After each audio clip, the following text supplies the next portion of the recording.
నమస్తే అండి, నా పేరు రంగారెడ్డిని. తెలంగాణ స్టేట్ గ్రౌండ్ వాటర్ డిపార్ట్మెంట్లో రిజిస్టర్ చేయాల్సి అండి.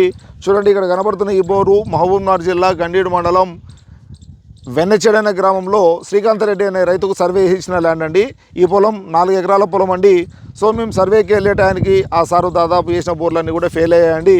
మేము సర్వే చేసేటప్పుడు రీఛార్జ్కి అనుగుణంగా మేము డౌన్ సైడ్ సర్వే చేస్తున్నామండి. కానీ ఆ సారు పైభాగాన్ని వేసుకుంటే కొంత పైప్ లైన్కు ఇబ్బందిగా ఉండదన్న ఉద్దేశంతో పైభాగాన్ని సర్వే చేయమని రిక్వెస్ట్ చేయడం జరిగిందండి. చూడండి రైతులారా, ఎప్పుడు కూడా భూగర్భ జలాలు అనేది వీలైనంత వరకు దిగువ ప్రాంతాన్న మనకు సక్సెస్ అయితే ఏమవుతుందంటే ఎండాకాలం కూడా తగ్గకుండా ఉండే అవకాశాలు ఉంటాయండి. మనం పైప్ లైన్కు ఇబ్బంది ఉంటుందనే ఉద్దేశంతో ఎగువ భాగాన బోర్ వేసుకుంటే ఏమవుతుందంటే ఎండాకాలం వచ్చినప్పుడు అక్కడ నీళ్లు తగ్గే అవకాశాలు ఉంటాయి.